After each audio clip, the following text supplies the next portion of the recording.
Hello. Good afternoon to all of you. I hope all of you are doing wonderfully well. आप सभी का बहुत बहुत स्वागत है अड्डा 247 में इंग्लिश वाणी का क्लास 3 जो है वो हम शुरू करेंगे। पहले मुझे एक बार कॉन्फर्मेशन दीजिए अगर आप सभी मुझे एकदम परफेक्टली सुन पा रहे हैं। मेरा वीडियो आप सभी को क्रिस्टल क्लियर दिखाई दे रहा है, मेरी आवाज एकदम परफेक्टली आ रही है आप सभी को। एक बार कॉन्फर्मेशन दे दीजिए। क्लास की शुरुआत करेंगे, कुछ बढ़िया बातें करेंगे, थोड़ा सा माहौल बनाएंगे और फिर देर आफ्टर जो है जिस तरह से हम कल के क्लास में हम कंटेंट पर अटैक कर रहे थे उसी तरह से हम फिर से इसको अटैक करेंगे।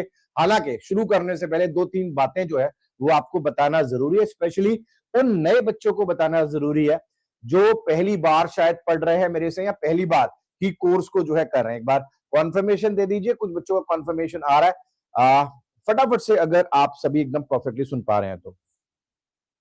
चलिए, आई थिंक सभी कनेक्ट हो चुके हैं। देखो, कुछ बेसिक चीजें मैं आपको बताना चाहूंगा। सबसे पहले, आप जब इस कोर्स को कर रहे हैं ध्यान से सुनिएगा, बहुत ध्यान से, और ये आपको समझना अपफ्रंट जरूरी है। क्यों जरूरी है?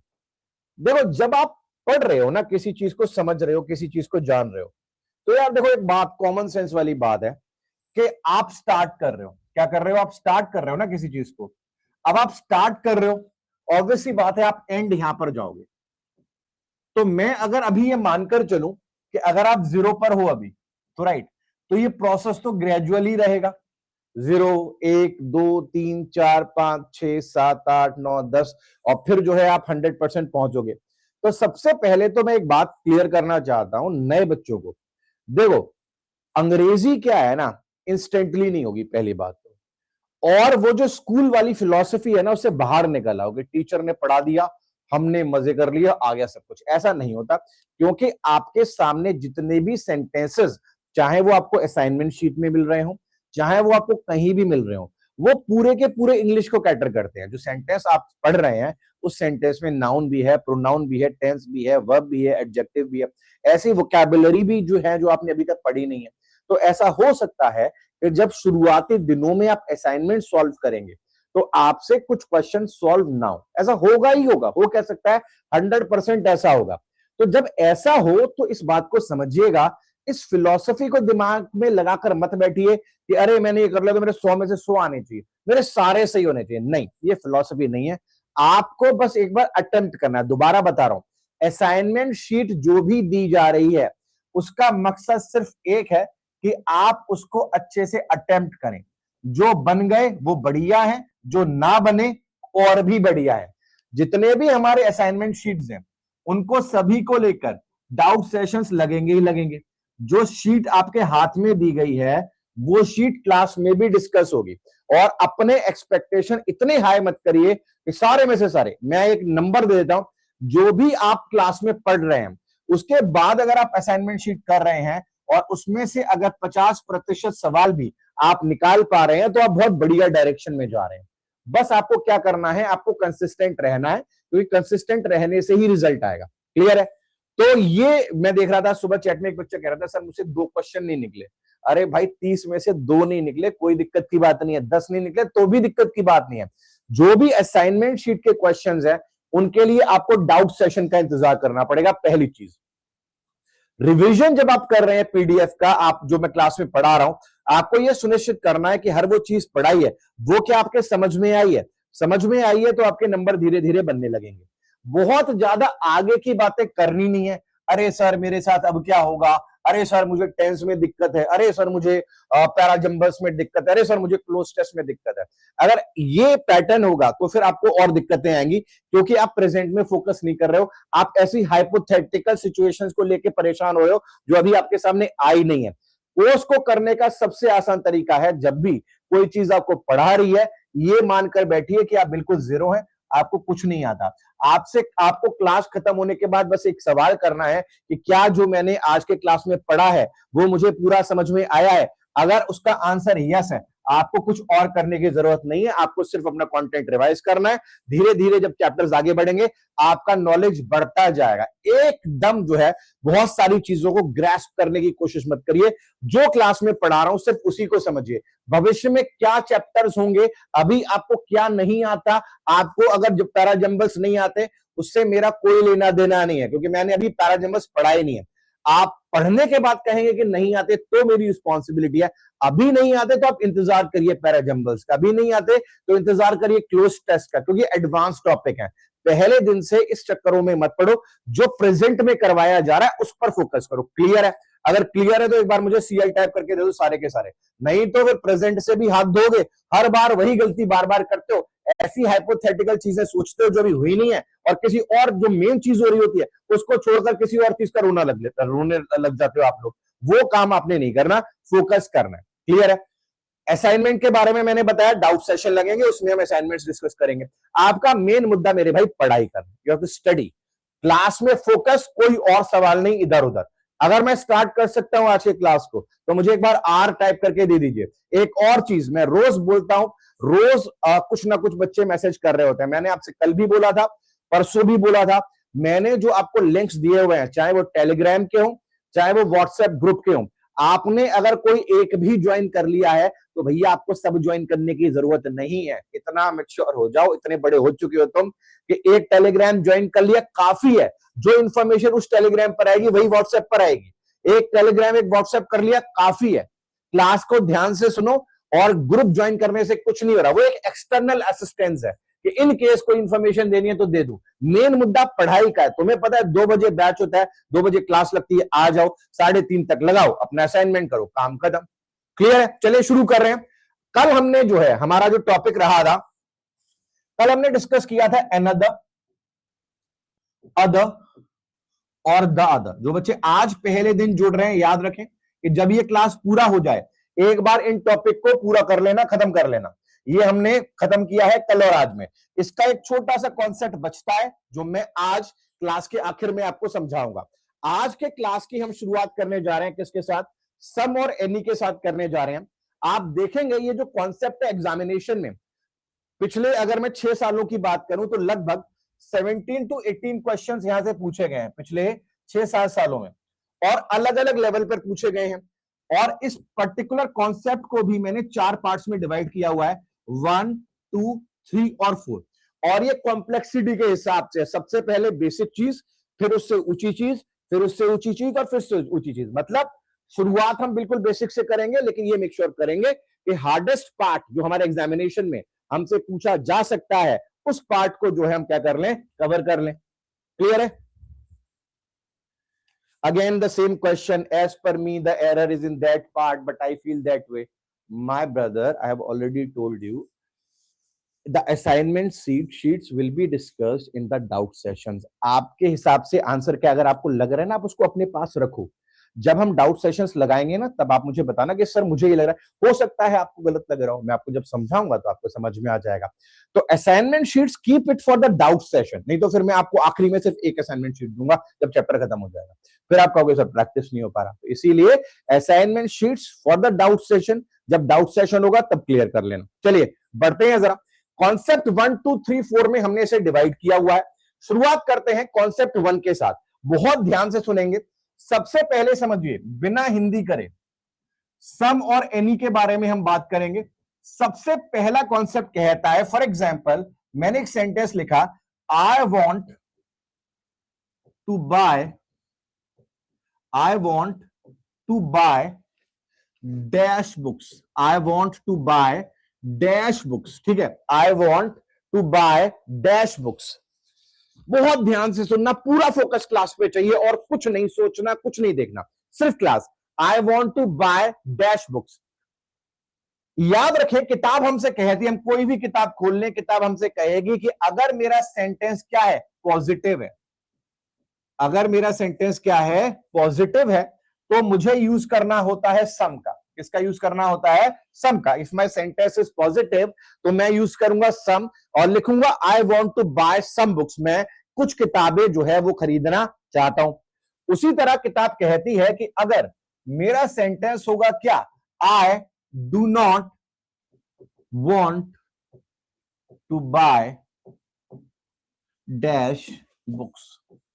अगर मेरा सेंटेंस होगा क्या, नेगेटिव, अगर मेरा सेंटेंस होगा क्या, नेगेटिव, तो इसका मतलब है मैं कहूंगा I do not want to buy any books. क्या लिखूंगा? एनी बुक्स तो किताब कहती है कि जब आपका सेंटेंस होगा पॉजिटिव तब आप लगाएंगे सम, जब आपका सेंटेंस होगा नेगेटिव तब आप लगाएंगे एनी, और जब आप कोई सवाल पूछ रहे होंगे, जब आप कोई सवाल पूछ रहे होंगे, जो कि जनरली हमें पता चल जाता है बाद में क्वेश्चन मार्क से, जब हम कोई सवाल पूछ रहे होंगे तो हम यूज करेंगे किसका, एनी का यूज करेंगे और लिखेंगे do you have any books, do you have any books. Concept 1 बहुत ही सिंपल बात कहता है, पॉजिटिव सेंटेंस है सम लगाओ, नेगेटिव सेंटेंस है एनी लगाओ, और क्वेश्चन है तो एनी लगाओ। क्वेश्चन के लिए आपको बहुत ज्यादा दिमाग नहीं लगाना, ऑब्वियसली बात है बाद में क्वेश्चन मार्क लगा होगा, तो आप समझ सकते हैं कि पॉजिटिव सेंटेंसेस के लिए हमें सम यूज करना है, नेगेटिव सेंटेंसेस के लिए एनी यूज करना है, और क्वेश्चंस के लिए एनी यूज करना है। प्री एग्जामिनेशन में आप देखेंगे तो यहां से सवाल पूछ लिए जाते हैं, जैसे पिछले साल फिलर में एक क्वेश्चन पूछा गया था, उससे पिछले साल फ्रेज रिप्लेसमेंट में एक क्वेश्चन पूछा गया था, उनको भी मैं यहां पर डिस्कस करूंगा। लेकिन आप देखेंगे जो हमारा कॉन्सेप्ट 1 है वहां से भी आपको एग्जामिनेशन में काफी सेंटेंसेस देखने को मिल देंगे। अब एक बच्चा पूछ रहा है कि सर असाइनमेंट शीट कहां पर मिलेगी? मेरे भाई असाइनमेंट शीट जो आपका लेक्चर होता है ना, जो वीडियो होता है, उसी में नीचे पीडीएफ लगा होता है। जब आप देखोगे ना तो आपको 2 पीडीएफ अटैच दिख जाएंगे, ठीक है, देख लेना एक बार। आपको कॉन्सेप्ट 1 क्लियर है? आई होप क्लियर हुआ होगा। अगर क्लियर है तो एक बार मुझे सीएल टाइप करके दो, बहुत बेसिक बात है, बहुत सिंपल बात है। कॉन्सेप्ट 1 क्लियर है तो एक बार सीएल टाइप करके दीजिए, वेरी वेरी बेसिक कॉन्सेप्ट, एकदम 0 लेवल कॉन्सेप्ट है ये। अगर ये आपको क्लियर है तो मुझे लगता है कि अगर मैं थोड़ा सा सेंटेंसेस को बड़ा करूं, जैसे फॉर एग्जांपल मैंने एक सेंटेंस लिखा, मैंने कहा have you trade somewhere in the northern parts of this country? Have you trade का मतलब होता है ट्रैवल करना। हैव यू, यहीं से ट्रेडमिल बना हुआ है, आपने सुना होगा, उस पर हम दौड़ते हैं। Have you trade somewhere in the northern part of this country, exam का पूछा हुआ सवाल है, तो बहुत आसान है, कॉन्सेप्ट 1 से सवाल है। वो पूछ रहा है क्या तुम कभी northern part of the country में ट्रैवल करने गए हो? बस प्रॉब्लम ये है कि आप यहां पर समवेयर लिख रहे हो, आपको यहां पर क्या लिखना चाहिए था, एनीवेयर जो है वो आपका राइट आंसर होना चाहिए था। आपको लिखना चाहिए था have you trade anywhere, have you trade anywhere in the northern parts of this country. I think सभी को क्लियर होगा ये, have you trade anywhere in the northern parts of this country जो है आपका राइट आंसर होना चाहिए। उसी तरह मैंने कहा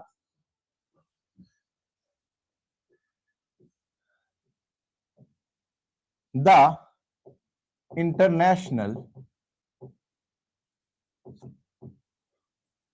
monetary fund IMF has issued an advisory to tackle dash of the challenges in financial planning. जिसको पढ़ने में दिक्कत होती हो मैं उसको साथ साथ समझाऊंगा। देखिए क्या कहा जा रहा है, द इंटरनेशनल मॉनेटरी फंड, जो हमारा इंटरनेशनल मॉनेटरी फंड है जिसको हम IMF के नाम से जानते हैं, उसने क्या इशू किया है, एक एडवाइजरी इशू की है। एडवाइजरी इशू की है किस चीज के लिए, टैकल करने के लिए, सामना करने के लिए, किसका, चैलेंजेस का। अब हमें सिर्फ ये सोचना है क्या ये सेंटेंस नेगेटिव है या पॉजिटिव है। ऑब्वियसली बात है हमें ये पॉजिटिव सेंटेंस दिख रहा है, कोई भी नेगेटिविटी हमें नहीं दिख रही, तो यहां पर हम बड़े आसानी से जो है सम शब्द का इस्तेमाल करेंगे। एनी जो है वो यहां पर क्या हो जाएगा, गलत हो जाएगा। आसान है, लेवल 1 बिल्कुल आसान है। अगर आसान है तो जरा मैं बताता हूं आपको, दिखाता हूं कि एग्जामिनेशन में कैसे आपको इल्यूजन में रखा जाता है। जैसे अगर आप इस क्वेश्चन को देखेंगे, ये RBI असिस्टेंट का एक एग्जामिनेशन होता है, उसमें ये सवाल पूछा गया था 3-4 साल पहले। जरा मुझे बताइए क्या ये क्वेश्चन आप सॉल्व कर पाएंगे? बताइए जरा, can you solve this question?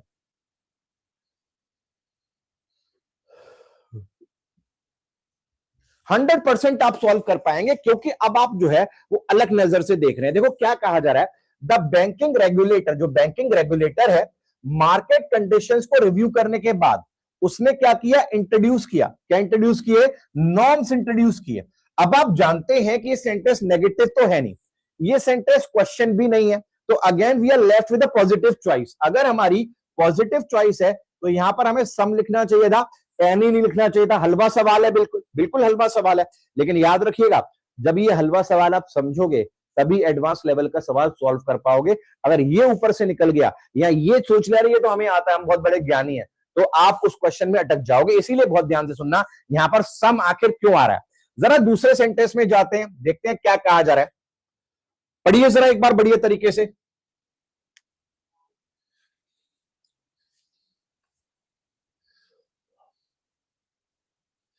After प्रोलॉन्ज deliberation, प्रोलॉन्ज का मतलब होता है लंबे समय तक, लंबे समय तक चलने के वाले डेलिब्रेशंस के बाद, डेलिब्रेशंस का मतलब डिस्कशंस होता है, लंबे समय तक जो डिस्कशन चल रहा था उसके बाद जो कमिटी है उसने फाइनली एक्नॉलेज किया। एक्नॉलेज किया मतलब मान लिया। क्या मान लिया, कि जो प्रपोजल है उसमें क्या है, कैरिड सम मेरिट, उसमें कुछ फायदा है, कुछ अच्छी बातें हैं, डिस्पाइट ऑपरेशनल लिमिटेशंस, हालांकि ऑपरेशनल लिमिटेशंस हैं लेकिन उसमें कुछ फायदे हैं। तो आप देख रहे हो ये सेंटेंस कैसा है, पॉजिटिव सेंटेंस है। क्या है, पॉजिटिव सेंटेंस है, इसमें कोई नेगेटिव वर्ड नहीं दिख रहा। तो इसका मतलब है ये सेंटेंस जो है एकदम सही लिखा हुआ है, इसमें कोई भी एरर नहीं है। This is no error absolutely. आपको इस बात को भी समझना है कि आपको दोनों चीजों के लिए ट्रेन होना है, आपको जो एरर्स है उनके लिए भी ट्रेन होना है, और आपको अपनी साइकोलॉजी में यह बिठाना है कि there will be a chance in examination जब मुझे नो एरर के सवाल भी मिलेंगे। मेरा काम यहां गलती ढूंढना नहीं है, मेरा एटीट्यूड होना चाहिए ये देखने का कि चीज सही है या गलत है। अगर मैं सिर्फ गलती ढूंढने के इरादे से जाऊंगा तो मुझे सारे ही गलत दिखाई देंगे, फिर नो एरर के सवाल मुझसे सॉल्व होंगे नहीं। आ जाइए जरा तीसरे सवाल पर। The internal review confirm that the branch had not followed some standardised procedure while approving high risk corporate loans. बताइए जरा मुझे, आपको क्या लगता है, इस सेंटेंस को आराम से पढ़िए फिर मैं आपको समझाऊंगा सही है या गलत है।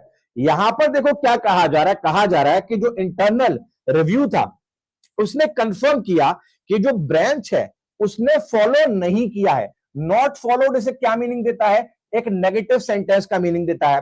और क्या फॉलो नहीं किया है, स्टैंडर्डाइज्ड प्रोसीजर फॉलो नहीं किया है।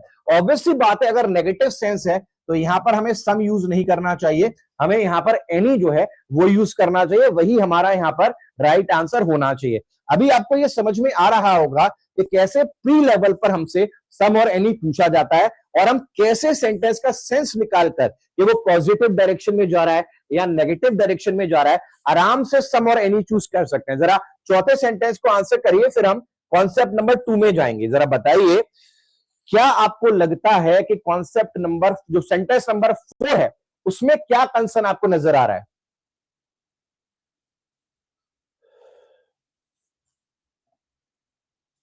बहुत बढ़िया। अगर आप अब चौथे सवाल को देखेंगे तो आपको पता चलेगा कि यहां पर एक क्वेश्चन दिया हुआ है। कैसे पता चला, क्वेश्चन मार्क लगा है, has the auditor during the final reconciliation, क्या ऑडिटर ने फाइनली जब सारी चीजों को जोड़ रहा था, क्या उसने कोई इनकंसिस्टेंसी मेजर की या नोटिस की या डिटेक्ट की। यानी सवाल है, आप क्वेश्चन मार्क देख के समझ रहे हैं और यहां पर एनी ही लिखा हुआ है, इसका मतलब this sentence becomes a no error sentence. I hope concept 1 आप सभी को क्रिस्टल क्लियर हुआ होगा। क्लियर है, एक बार मुझे सीएल टाइप करके दीजिए सारे के सारे, अगर आप इस बात को समझ पाए हैं। बिल्कुल जीरो से आपको लेकर जा रहा हूं, लेकिन आपको मुझे जीरो से ही पकड़ना पड़ेगा, तभी आप मुझे एडवांस लेवल तक समझ पाएंगे, नहीं तो वो आपके ऊपर से निकल जाएगा।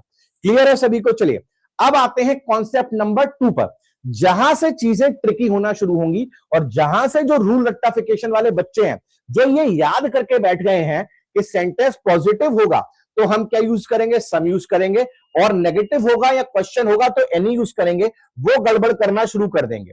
जरा समझिएगा, मैं एक सेंटेंस लिख रहा हूं, concept number 2।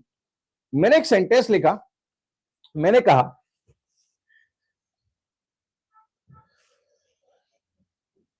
They have rarely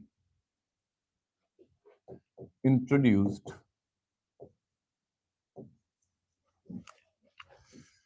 some new plans for the upcoming batches of chartered accountants। चलिए, जब आप इस क्वेश्चन को देखेंगे, जैसे फॉर एग्जांपल ये क्वेश्चन है आपके पास, they have rarely introduced some new plans for the upcoming batches of chartered accountants. अक्सर क्या होता है कि अगर मैं एक बेसिक बच्चे से, एक फ्रेशर से पूछूं कि जो मैंने आपको पहला कॉन्सेप्ट कराया, आपको कैसे पता चला कि सेंटेंस पॉजिटिव है या नेगेटिव है, तो आप में से ज्यादातर बच्चे जो आंसर देंगे वो कहेंगे सर पॉजिटिव सेंटेंस हमने वो माना जिसमें नो, नॉट, नेवर मुझे नहीं देखने को मिला या डोंट, कांट जैसे शब्द देखने को नहीं मिले, और मैंने नेगेटिव उसे माना जिसमें मैंने नो, नॉट, डोंट, कांट शब्द देखे, राइट। और क्योंकि पिछले क्वेश्चन जो भी हमने किए उसमें ऐसे शब्द विजिबल थे तो हमने आइडेंटिफाई कर लिया, और हमें नेगेटिव लगा तो हमने एनी यूज कर लिया। यहीं पर हम गड़बड़ करना शुरू करते हैं। याद रखिएगा, जब हम कहते हैं कि सेंटेंस जो है वो नेगेटिव होना चाहिए, इसका मतलब है कि उसका जो सेंस है वो नेगेटिव होना चाहिए, वो एक नेगेटिव मीनिंग देना चाहिए, यानी उसका अर्थ जो है वो नेगेटिव होना चाहिए, ना कि वर्ड नेगेटिव होना चाहिए। अब याद रखें, जब हम कहते हैं कि कोई भी चीज नेगेटिव हो रही है, ये बात बिल्कुल सही है कि ऐसे वर्ड्स हम यूज करते हैं जैसे नो है, जैसे नेवर है, जैसे डोंट है, जैसे कांट है, और बाकी सारे वर्ड्स जो नॉट लगाकर बन जाते हैं। लेकिन इसके अलावा और भी बहुत सारे शब्द होते हैं जो सेंटेंस की थीम को नेगेटिव करते हैं। जैसे सबसे कॉमन वर्ड्स जो हमें एग्जामिनेशन में देखने को मिलते हैं वो कौन कौन से हैं? जैसे पहले नंबर पर आपको देखने के लिए मिलेगा रेयरली, दूसरे नंबर पर आपको देखने के लिए मिलेगा हार्डली, तीसरे नंबर पर आपको देखने के लिए मिलेगा स्कार्सली, चौथे नंबर पर आपको देखने के लिए मिलेगा बेयरली, पांचवें नंबर पर आपको देखने के लिए मिलेगा सेल्डम। तो जब आप देखेंगे इन शब्दों को तो आप रियलाइज करेंगे ये जो पांचों के पांचों शब्द लिखे हुए हैं, इन पांचों के पांचों शब्दों का एक ही मीनिंग है। मीनिंग क्या है?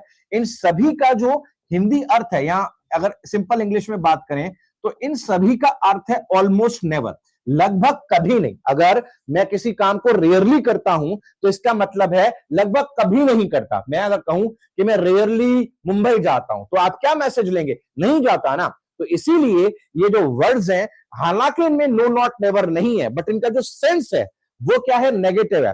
और क्योंकि इनका सेंस नेगेटिव है तो इसीलिए हम क्या करते हैं, हम ऐसे शब्दों के साथ जो है नेगेटिव इनको मानकर चलते हैं।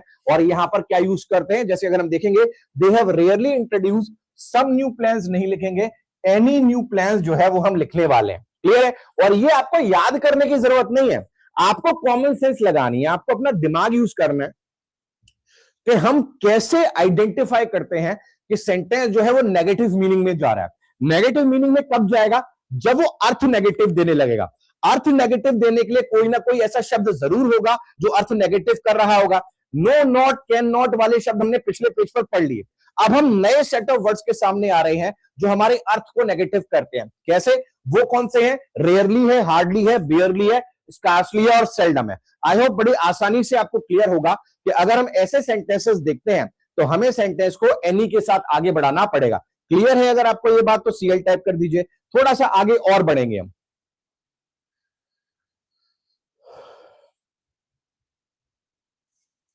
अब देखो क्या होगा, थोड़ी सी चालाकी एग्जामिनर और करेगा, थोड़ा सा दिमाग और लगाएगा, कहेगा चलो प्री दे रहा हूं, प्री बच्चों का भी खेल नहीं है, इतना आसान क्यों, थोड़ा सा उठाता हूं, थोड़ा सा दिमाग बच्चे से लगवाता हूं। वो क्या करेगा, जब ऐसी सिचुएशन में आप आओगे तो वो आपके सामने कुछ ऐसा क्वेश्चन लिखेगा। वो कहेगा few people liked something in that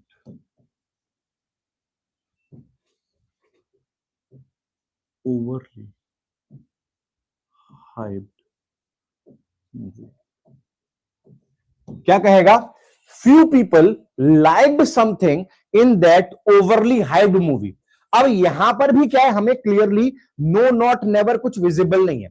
अब नो, नॉट, नेवर विजिबल नहीं है तो हमारा दिमाग यहां पर नहीं जाएगा। अभी तो चलो हम डिटर्मिनर्स चैप्टर पढ़ रहे हैं, आपको पता है सर सम और एनी करा रहे हैं, तो आप सबकी नजर यहां जा रही है। एग्जाम में तो आपको पता नहीं होता ना कहां से सवाल आ रहा है, तो फिर तो आपको लगेगा अरे ये तो गलत नहीं है, अरे ये तो गलत नहीं है, अरे ये तो गलत नहीं है। तो उस सिचुएशन में हमें चाहिए एक रिकॉग्निशन, कॉन्सेप्ट बिल्डिंग चाहिए जो हमें हमारे आंसर की तरफ ले जाए। और वो कॉन्सेप्ट बिल्डिंग ये है, the moment you start reading the sentence and the sentence sounds negative, आपका वहां पर सम नहीं आ सकता।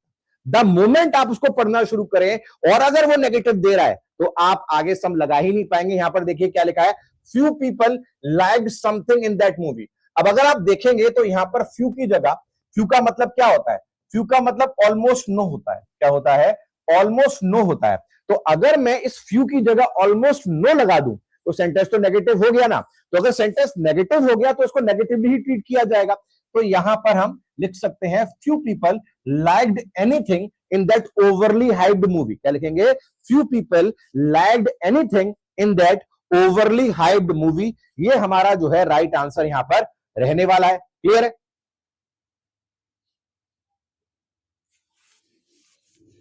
अगला सवाल मैंने कहा,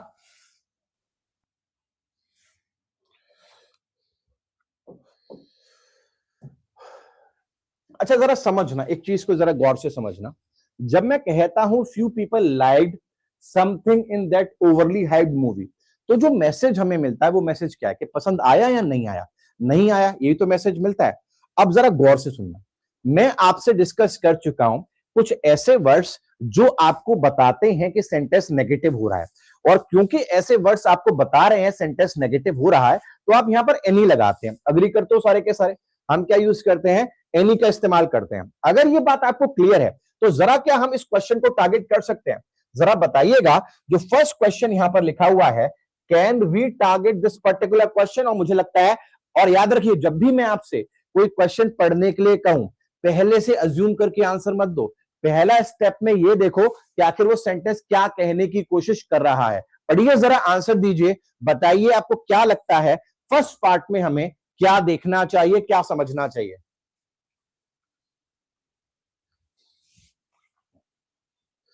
अब देखो पहला सेंटेंस कहता है द ऑडिट फाइंडिंग्स, ऑडिट की जो फाइंडिंग्स थी were hardly supported by some concrete evidence.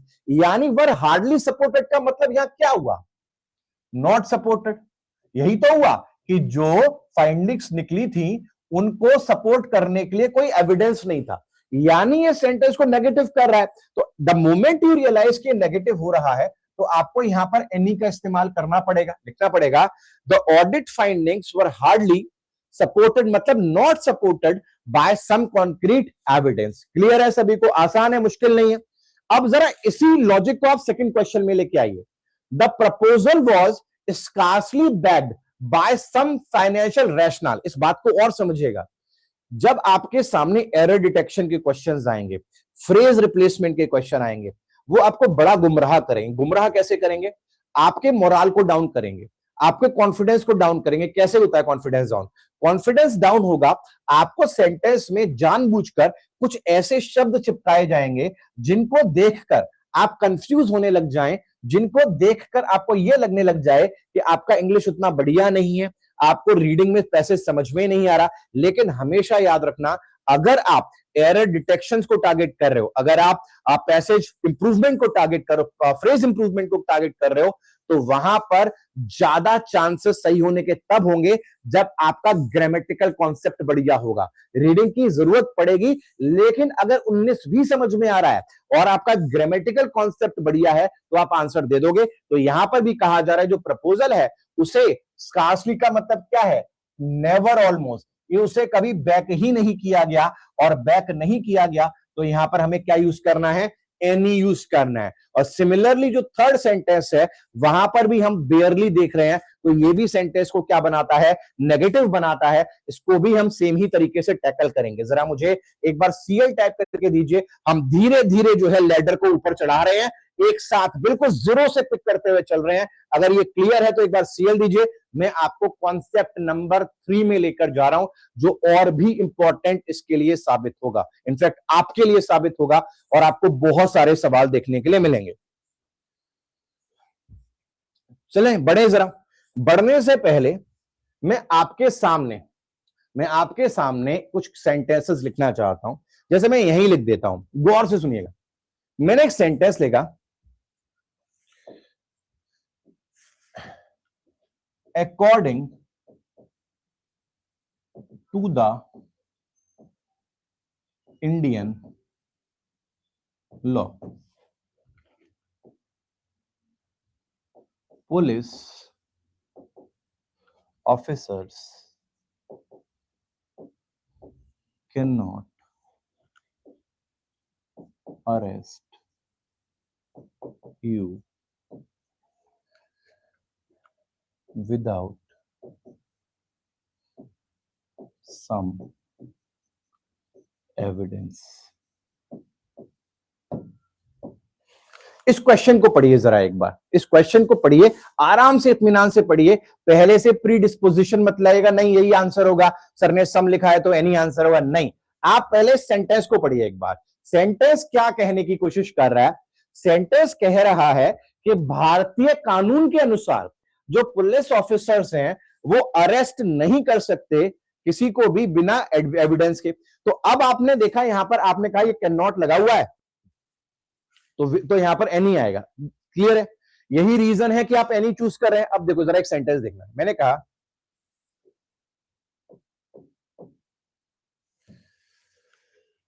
Without dash help he clear.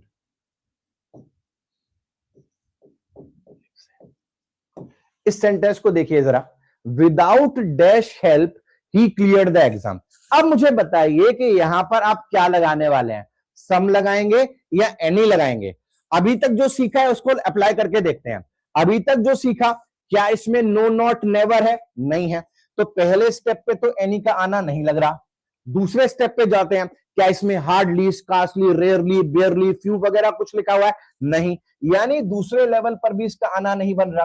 तो क्या हम ये मान ले कि यहां पर सम आएगा? आंसर है नहीं मानेंगे। क्यों नहीं मानेंगे? क्योंकि यहां पर एक शब्द लिखा हुआ है और शब्द है विदाउट। विदाउट का मतलब होता है बिना। आप बारिश में विदाउट छाता चले गए, विदाउट अम्ब्रेला चले गए, आपके पास छाता है या नहीं है? यस और नो, यस और नो, यस और नो।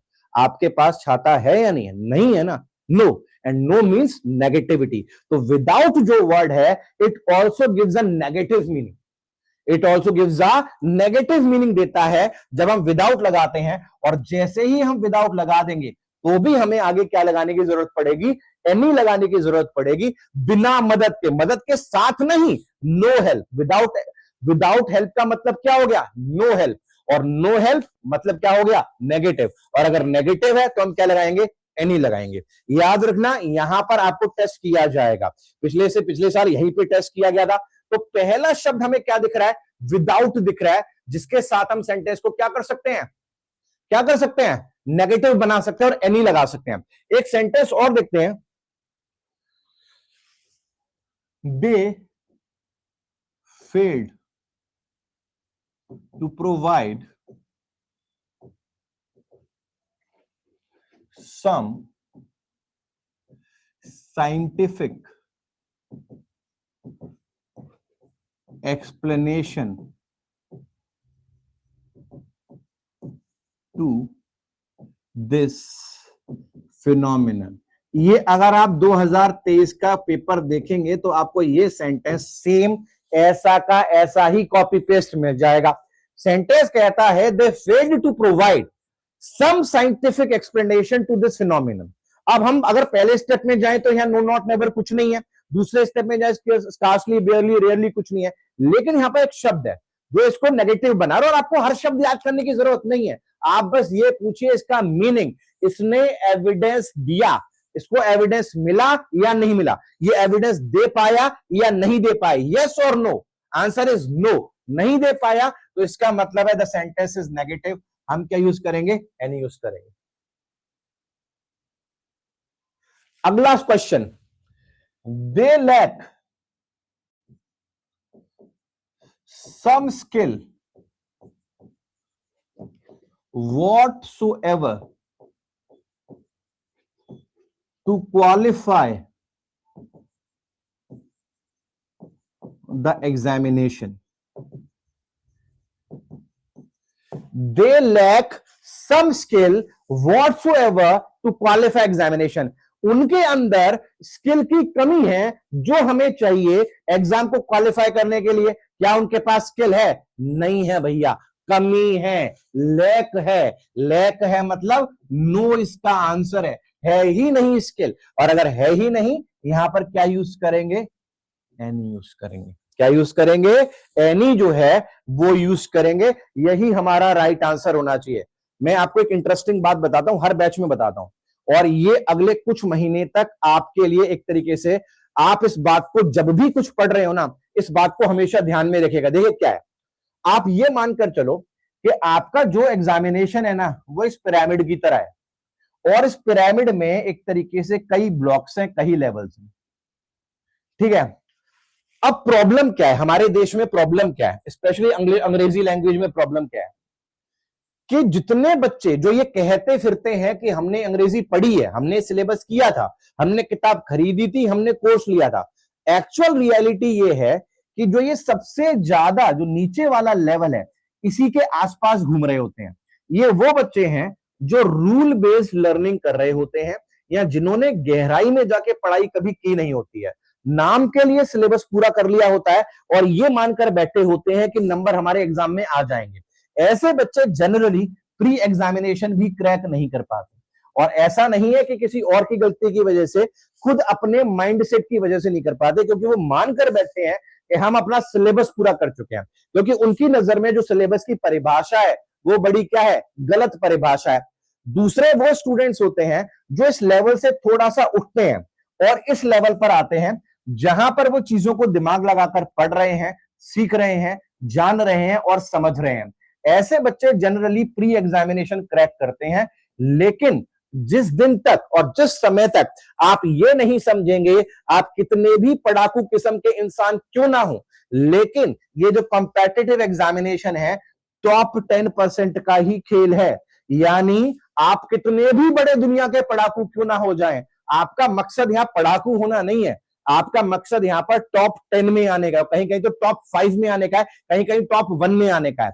आपको यह समझना है कि आपको ये पढ़ना ही पड़ेगा, ये पढ़ना ही पड़ेगा। और अगर आप जॉब का सपना देख रहे हो तो आपको सबसे पहले ये मेक श्योर होना चाहिए कि आपकी पढ़ाई इस लेवल तक होनी चाहिए। बीच में एक भी ऐसा गैप नहीं होना चाहिए जहां से एग्जामिनर क्वेश्चन दाग पाए। हमारी प्रॉब्लम क्या है? या तो हम यहां पर पढ़ रहे हैं या फिर हम यहां पर पढ़ रहे हैं, बीच का सारा खाली पड़ा है, क्वेश्चन यहीं से दाग दिए जाते हैं। तो आप इस बात को फिट कर लीजिए, आज अगर हम सम और एनी पढ़ रहे हैं तो हमारा कर्तव्य, हमारी ड्यूटी है कि हम यहां से शुरू करें, राइट फ्रॉम द बॉटम। लेकिन हमारी उससे भी बड़ी रिस्पॉन्सिबिलिटी है कि हम इसको ऐसे बनाते हुए चलें कि एग्जामिनर कितना भी हाथ पैर मार ले, बीच में कोई लूप होल नहीं होना चाहिए जहां से सवाल दागा जा सके। क्योंकि अगर वो लूप होल है तो फिर ये क्लास का ही कोई मतलब नहीं है। हम पढ़ेंगे, कहीं ना कहीं ऐसी जगह से सवाल आया कि हमारे अंदर उसको सॉल्व करने की कैपेबिलिटी नहीं होगी। तो इसीलिए मेक श्योर करिए, पढ़ रहे हो तो पूरा पढ़ो। इसका एक सिंपल सा तरीका बताता हूं, तुमसे टेंस सॉल्व नहीं होता, टेंस चैप्टर करते हो फिर भी क्वेश्चन गलत हो जाते हैं, इसका सिर्फ एक ही मतलब है, तुमने ढंग से टेंस चैप्टर पढ़ा ही नहीं है। बात समझ में आ रही है? और इसी फंडामेंटल को आप बनाकर चलेंगे इस क्लास में। तो मैंने आपको क्या बताया, फेल जब हम कहते हैं तो फेल के साथ भी नहीं कर पाया, they failed to provide some, fail नहीं दे पाए।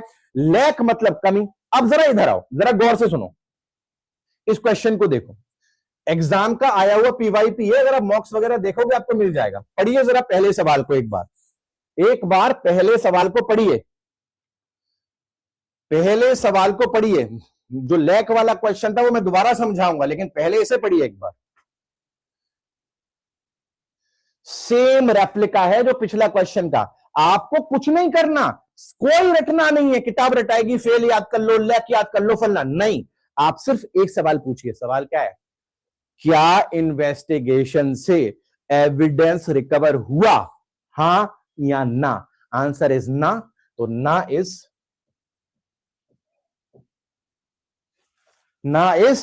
एनी। आज दूसरे में, the audit report lacks some indication of procedural lapses. क्या ऑडिट रिपोर्ट में इंडिकेशन है प्रोसीजरल लैप्सेस के, कमियों के? क्या ऑडिट रिपोर्ट में इंडिकेशन है, दिखाया गया है लैप्सेस है, कमियां? आंसर है नहीं, तभी तो लैक करती है, यानी नहीं तो सेंटेंस क्या है, नेगेटिव है। लगाइए क्या यहां पर, एनी लगाइए। आ जाइए तीसरे नंबर पर, the proposal remains without some official approval. आप मुझे बस इतना बता दीजिए, क्या इस प्रपोजल को ऑफिशियल अप्रूवल मिला हुआ है? आंसर है नहीं मिला हुआ, तभी तो विदाउट लगा है। नहीं मिला हुआ तो यहां पर सम लगाइए, एनी लगाइए, सम के लिए यहां कोई जगह नहीं है। आ जाइए चौथे सवाल पर, the committee refuse to entertain some deviation from the prescribed risk management framework. जो कमिटी थी उसने मना कर दिया कि वो नए डेविएशन को एंटरटेन नहीं करेगी। क्या कमिटी ने क्या किया, मना कर दिया। मना का मतलब क्या होता है, टू से नो, और नो को क्या बोलेंगे, नेगेटिव बोलेंगे। तो अगेन यहां पर हम क्या यूज करने वाले हैं, एनी यूज करने वाले हैं। क्लियर है? आ जाइए पांचवें सवाल पर, the bank denied some responsibility. मैं आपसे सिर्फ इतना पूछता हूं, क्या बैंक ने रिस्पॉन्सिबिलिटी ली? क्या बैंक ने रिस्पॉन्सिबिलिटी, आगे तो मैं पढ़ ही नहीं रहा, क्या बैंक ने रिस्पॉन्सिबिलिटी ली? नहीं ली, क्योंकि डिनाई का मतलब होता है किसी चीज को नकार देना, ना करना। तो अगर मैं किसी चीज को नकार रहा हूं, रिजेक्ट कर रहा हूं, तो इसका मतलब है मैंने उस काम को किया नहीं है, and that is the reason I will be using any over here. I hope आप सभी को कॉन्सेप्ट 3 भी एकदम क्रिस्टल क्लियर हुआ होगा। अगर हुआ है एक बार मुझे CL टाइप करके दीजिए, मैं आपको कॉन्सेप्ट नंबर 4 की तरफ ले जा रहा हूं। हर कॉन्सेप्ट हम ऐसे ही पढ़ेंगे, स्टेप बाय स्टेप। एक बार रिफ्रेश करें, पहले कॉन्सेप्ट में हमने क्या सीखा? पहले में हमने सीखा पॉजिटिव दिखे सम मार दो, नेगेटिव दिखे एनी मार दो, और क्वेश्चन दिखे एनी मार दो। ये हमारा पहला कॉन्सेप्ट था। दूसरा कॉन्सेप्ट, क्या नेगेटिव का मतलब सिर्फ नो नॉट नेवर है? आंसर था नहीं। दूसरे कॉन्सेप्ट में हमने सीखा रेयरली देखो, बेयरली देखो, स्कार्सली देखो, हार्डली देखो, इन सब का मतलब ऑलमोस्ट नेवर होता है, और फ्यू देखो, इसका मतलब भी नो होता है। तीसरे कॉन्सेप्ट में हम गए तो क्या सिर्फ इन्हीं से नेगेटिव बनेगा? नहीं, ऐसा कोई भी सेंटेंस जो सेंटेंस को नेगेटिव बना रहा है, यानी जो काम है उसको ना होना दिखा रहा है, तो वो नेगेटिव बना देगा। हमने फेल शब्द देखा, हमने लैक शब्द देखा, हमने डिनाई शब्द देखा, हमने रेफ्यूज शब्द देखा, हमने विदाउट शब्द देखा। इससे सेंटेंस क्या हो रहा है, नेगेटिव हो रहा है। हमने डिसाइड कर लिया हम एनी लगाएंगे। क्लियर है? और इसी के साथ, ताकि आप रिवीजन में दिक्कत ना फेस करें, तो मैंने यहां पर कुछ वर्ड्स भी आप लोगों के लिए लिखे हुए हैं। मैं फिर कहूंगा, याद नहीं करना।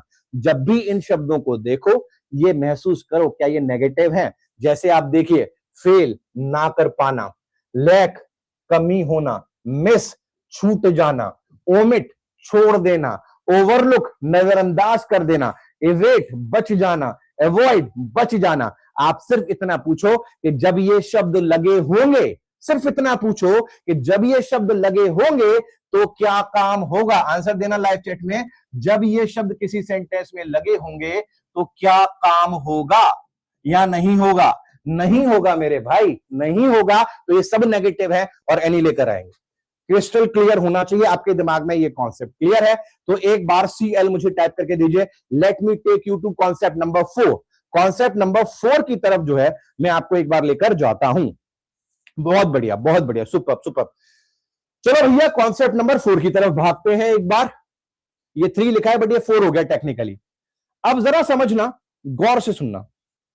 क्या याद है आपको पहला कॉन्सेप्ट, जहां पर मैंने कहा था कि हैव यू ट्रेड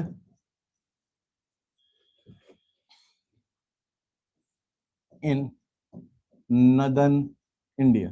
मैं सिर्फ इतना ही लिख दे रहा हूं, वहां तो मैंने लंबा सेंटेंस लिखा था। Have you trade dash in northern India, तो मैंने आपको बताया था कि यहां पे क्वेश्चन मार्क लगा है, तो यहां पर आपको क्या लगाना है, एनीवेयर लगाना, ये हमने सीखा था। अग्री करते हो?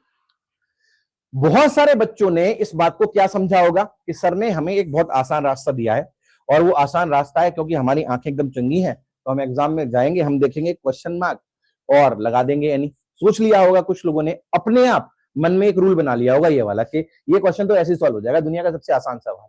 अग्री करते हो? नहीं, लेकिन आपने मेरी बात को ध्यान से सुना। मैंने क्या कहा कि जब भी क्या होगा, क्वेश्चन होगा, जब भी क्या होगा, क्वेश्चन होगा, जब भी कोई सवाल पूछा जाएगा, जब भी कोई सवाल पूछा जाएगा, ध्यान से सुन लीजिए, जब भी कोई सवाल पूछा जाएगा तब हम क्या लगाएंगे, एनी लगाएंगे। अब यहां पर हमें क्या समझना है, सवाल कहते किसको है, सवाल, what is the definition of question. मान लीजिए मैं आपसे पूछता हूं, क्या आप कभी मुंबई गए हैं, ये एक सवाल है। पता ये सवाल क्यों है, ये सवाल इसलिए है क्योंकि मैं एज अ लिसनर आप जो भी आंसर देंगे उसके बारे में अवेयर नहीं हूं, मुझे नहीं पता। हो सकता है आप गए हो और हो सकता है आप नहीं गए हो। हम सवाल पूछते क्यों हैं, हम सवाल इसलिए पूछते हैं क्योंकि हमें आंसर नहीं पता होता, इसलिए तो पूछते हैं, इसलिए तो पूछा जाता है, आंसर के बारे में अवेयर नहीं होते। अब हम एक दूसरी सिचुएशन में जाते हैं, ठीक है। मान लीजिए आप जो है एक दिन मस्त सुबह नहा धो के एकदम तैयार होके परफ्यूम लगा के घर से निकलते हैं और आपकी पड़ोस की आंटी, हालांकि आपको उनसे बहुत नफरत है, बहुत चुगली करती हैं, आप पर बहुत नजर रखती हैं, निकम्मा नकारा भी बोलती ही रहती हैं कभी ना कभी। अगर आप लड़की हैं तो ये ये कहती रहती हैं कि कभी उस लड़के के साथ देखा था, कभी उस लड़के के साथ, मतलब आपका जीना हराम कर रखा है।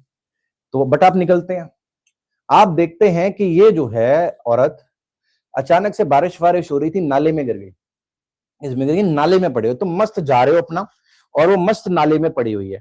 सोचना जरा, इमेजिन करो जरा, बड़ा तसल्ली मिलेगी, सुकून मिलेगा दिल को कि वो पड़ी हुई है नाले में, तुम चाहते हो, तुम सोचते हो कि एक बार तो मरने दो, मरेगी तभी आत्मा को शांति मिलेगी, लेकिन तुम इंसान हो, तुम्हारे अंदर की मानवता जाग जाती है, तुम रुकते हो और तुम उनसे कहते हो, ध्यान से सुनना, तुम उनसे कहते हो, क्या मैं आपकी मदद कर सकता हूं, क्या मैं आपकी मदद कर सकता हूं, या क्या मैं आपकी कुछ मदद कर सकता हूं। इसको इंग्लिश में लिखूं, कैन आई या could I help you. Sentence का स्ट्रक्चर ऐसा है कि मुझे यहां पर क्वेश्चन मार्क ही लगाना पड़ेगा, मुझे यहां पर क्वेश्चन मार्क ही लगाना पड़ेगा। लेकिन मुझे ये बताओ, क्या ये सवाल है, क्या ये सवाल है, क्या आंटी ये कहेगी कि नहीं बेटा जन्नत तो इसी नाले में थी, मैं तो पता नहीं कहां बिग बॉस देखा करती थी, असली जन्नत तो यहीं पे, देखो क्या ठंडा पानी जो है बालों से बहकर निकल रहा है, आराम से घुमाओ 5-6 घंटे, लौटते पे मुझे ले जाना, मुझे अंधेरे से डर लगता है। ये कहेगी आंटी क्या, ये तो नहीं कहेगी तुमसे, नहीं कहेगी ना, ये तुम्हें पता है वो मदद में है, उसको मदद चाहिए, राइट। तुम जानते हो कि जो आंसर वो देगी वो आंसर यस ही होगा। कभी कभी क्या होता है कि हमें जो है आंसर पहले से पता होता है, कभी कभी क्या होता है हमें आंसर पहले से पता होता है। क्यों पता होता है, क्योंकि वो चीज जनरली क्या होती है, रिक्वेस्ट होती है या फिर क्या होती है, परमिशंस होती हैं। तुम्हारे घर में चीनी खत्म हो गई, पड़ोसी के घर में गए कटोरी लेकर छोटी सी, क्या मुझे चीनी मिलेगी, क्या कहेगा पड़ोसी कि नहीं नहीं हमारे घर में तो सभी को डायबिटीज हो रखी है, हमने तो चीनी देखी नहीं सालों से, भागो यहां से। नहीं ना, एक्सपेक्टेशन है हमारी कि मिल जाएगी, तभी तो गए ना। तो क्या है यस आंसर।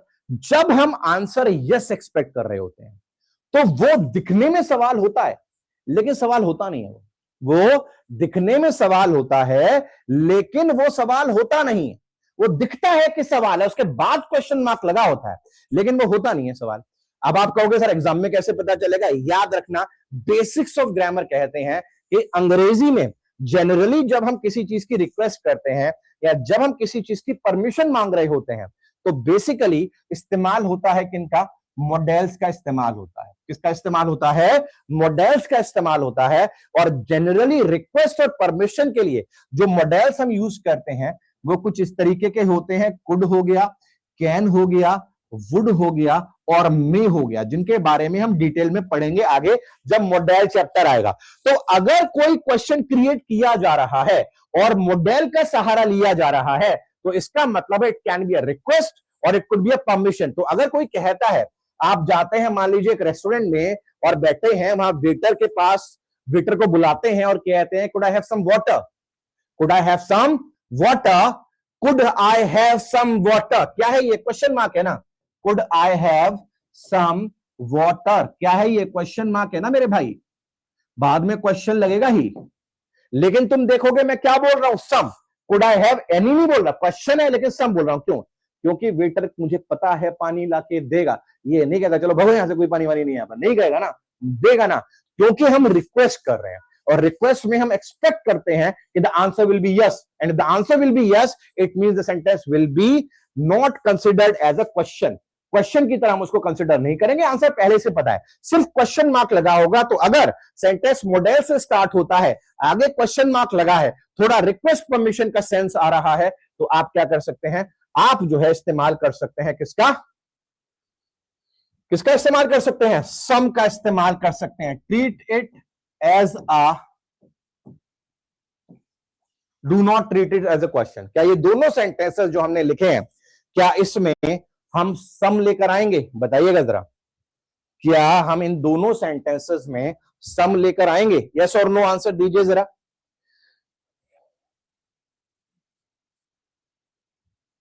यस लेकर आएंगे, क्योंकि both are request. Could you provide some clarification regarding the revise landing norm? क्या तुम मुझे थोड़ी क्लैरिटी दे सकते हो, ये जो लैंडिंग नॉर्म्स को रिवाइज किया, एक रिक्वेस्ट कर रहा है बंदा, तो एक्सपेक्ट कर रहा है कि आंसर यस होगा, तो यहां पर ऑलरेडी सम लिखा हुआ है तो कोई भी प्रॉब्लम नहीं है। दूसरे में जब आएंगे, would you like any assistance in filling the online application form? क्या तुम्हें ऑनलाइन एप्लीकेशन फॉर्म भरने के लिए किसी सहायता की जरूरत है? Would you like, again permission request में से आ रहा है, मॉडल लगा हुआ है, तो अगेन आप यहां पर क्या लगाएंगे, would you like some assistance. I think ये चारों कॉन्सेप्ट्स आपके दिमाग में अब जो है वो पूरी तरह से छप गए होंगे। अगर छप गए हैं तो एक बार मुझे CL टाइप करके दीजिए सारे के सारे।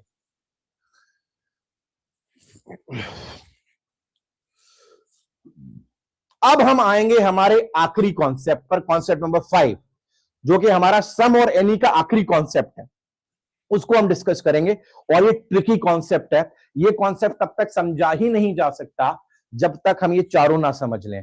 आपको ये जो 5वां कॉन्सेप्ट है, इससे बहुत सारे क्वेश्चन मेंस में भी देखे गए, इनफैक्ट 3 क्वेश्चन देखे गए हैं, उनके बारे में मैं बात करूंगा, लेकिन ये आपको क्लियर होना चाहिए। चलिए आते हैं जरा कॉन्सेप्ट नंबर 5 को टारगेट करते हैं। यहां पर मैं 5 लिख देता हूं, चलिए समझिएगा जरा, बहुत ध्यान से सुनिएगा, बहुत ध्यान से। मान लीजिए आपके पास 10 कैंडीज हैं, 10 कैंडीज हैं, ठीक है, कितने हैं, 10 कैंडीज हैं। मान लीजिए आपके पास एक बैग है, उसमें 10 कैंडीज हैं। आपका एक दोस्त आता है, वो आपसे कहता है कि आई वॉन्ट सम, क्या कहता है वो, I want some candies. Do you रहता तो नहीं होता, डू यू के बारे में बात करेंगे अभी। आई वॉन्ट सम कैंडीज, ध्यान से सुनिएगा मेरी बात। आपके पास क्या है, 10 कैंडीज हैं और आपसे कोई कहता है कि आई वॉन्ट सम कैंडीज, तो आपको क्या लगता है, मुझे यस और नो में आंसर देना, क्या इसका आंसर कभी यह हो सकता है कि उसे 10 कैंडीज चाहिए? यस और नो में आंसर दीजिए। कोई कहता है कि आई वॉन्ट सम कैंडीज, तो क्या इसका मतलब यह है कि वो 10 चाहता है? नहीं। क्या इसका मतलब यह है कि वो 9 चाहता है? नहीं। क्या इसका मतलब यह है कि वो 8 चाहता है? नहीं। क्या इसका मतलब यह है कि वो 7 चाहता है? नहीं। क्या इसका मतलब यह है कि वो 6 चाहता है? नहीं। जैसे ही नंबर आधा या आधे से कम होने लगेगा, जैसे ही नंबर आधा या आधे से कम होने लगेगा, तब हम कह पाएंगे कि ये क्या है, सम। ये क्या है, सम। जब नंबर आधे से कम होने लगेगा या आधा हो जाएगा, तो हम क्या कहेंगे, ये सम है। अगर हम कहते हैं 10, 10 में से 10 क्या होगा, ऑल होगा। 10 में से 10 क्या, ऑल कैंडीज दे दो, सारी दे दो, मैं एक भी नहीं छोड़ूंगा, ऑल होगा। जो आपका 9, 8, 7 और 6 है, ये क्या होगा, ये मोस्ट होगा। क्या होगा, ये मोस्ट होगा। क्लियर है? पूरे में से पूरा ऑल, ज्यादातर हिस्सा मोस्ट, आधा या आधे से कम सम, आधा या आधे से कम सम। अब आपको क्लैरिटी मिली कि हम बात करने जा रहे हैं सम के बारे में जब किसी बड़ी चीज के एक छोटे से हिस्से के बारे में बात कर रहे हैं। एक बड़ी चीज के छोटे से हिस्से का मतलब भी सम होता है ना। मैंने कहा कि I want some water from your bottle, तो सम का मतलब क्या है, थोड़ा सा पानी पीऊंगा ना, 100% तो नहीं उड़ जाऊंगा, इतना सा तो नहीं छोड़ दूंगा, आधा या आधे से कम पीऊंगा तभी तो सम बोल पाऊंगा। ये लॉजिक आपको क्लियर होना चाहिए। अब जरा एक सवाल करना, जरा ध्यान से सुनना।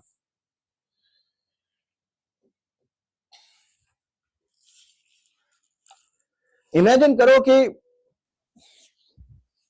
किस्मत तो नहीं है तुम्हारी, लेकिन मान लीजिए कि आप कहीं किसी के साथ मस्त एकदम बैठे हो और बड़े किस वादे कसमें खा रहे हो कि तुम्हारे लिए तो मैं पता नहीं चांद भी तोड़ कर ला सकता हूं, हालांकि सुबह मुझ पर उठा नहीं जाता, रात में मुझसे सोया नहीं जाता, मैं तुम्हारे लिए पता नहीं क्या ही कर सकता हूं।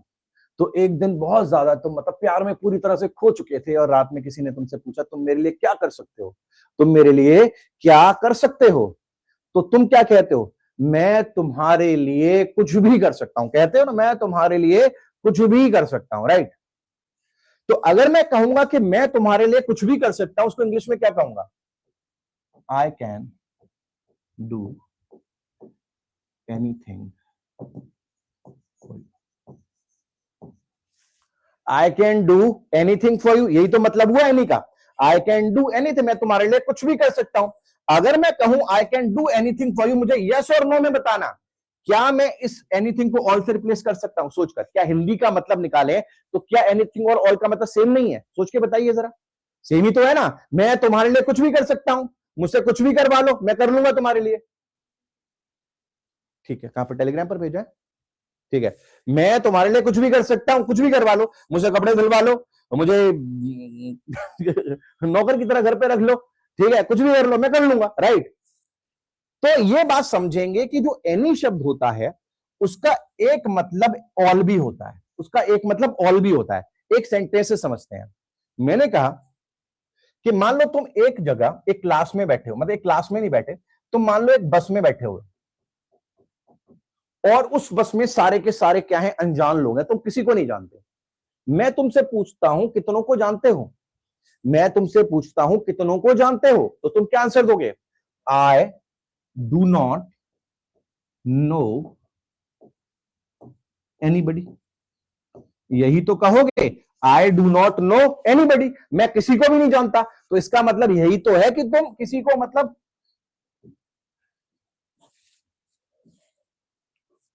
अग्री करते हो, अग्री करते हो, जरा वाय दो एक बार कि एनी को हम कभी कभी ऐसे किसी भी मतलब कोई भी मतलब सारे, एनी का एक मतलब जो है वो ऑल के समान भी होता है, किसके समान होता है, ऑल के समान होता है, ये हमें क्लियर होना चाहिए। इस पेज से हमने दो बातें सीखी। पहली बात सीखी कि सम मतलब आधे से आधा या आधे से कम टुकड़ा, मोस्ट मतलब आधे से ज्यादा टुकड़ा, ऑल मतलब सारा टुकड़ा, क्लियर है, यही सीखा हमने। तो ये पेज की लर्निंग लेकर हम जा रहे हैं अगले पेज पर और सीधा एग्जाम को अटैक कर रहे हैं। जरा गौर से देखिएगा, मैंने एक सेंटेंस लिखा, मैंने कहा though I knew some of the people at the party, I could not recognize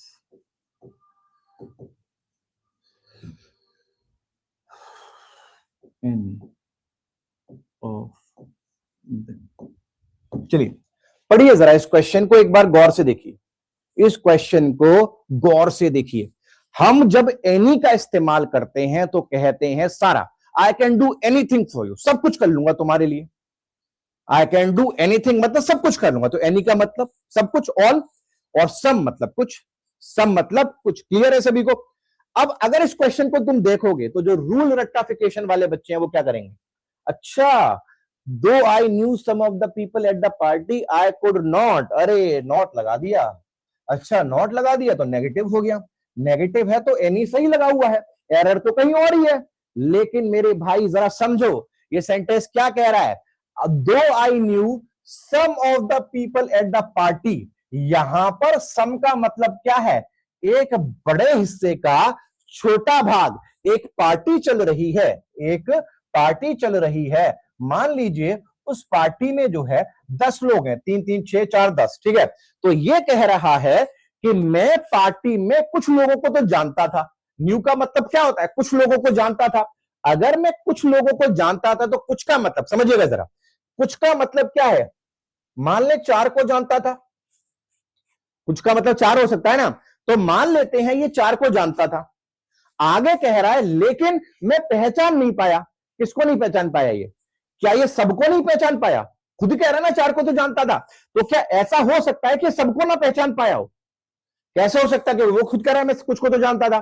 तो यानी ये जिनको नहीं पहचान पाया होगा, जिनको ये नहीं पहचान पाया होगा, वो कौन होंगे? वो ये होंगे। क्या इनको हम एनी बोल सकते हैं या इनको हम ऑल बोल सकते हैं? आंसर दीजिए जरा लाइव चैट में। क्या इनको हम ऑल बोल देंगे? नहीं बोल देंगे, ये तो टुकड़ा है। और अगर टुकड़ा है तो मैंने बताया टुकड़ा 5 से ज्यादा है तो यहां मोस्ट आना चाहिए। बराबर है 5 है तो 5 है। अगर 5 को पहचानता था, 5 को नहीं जानता था, तो सम आना चाहिए।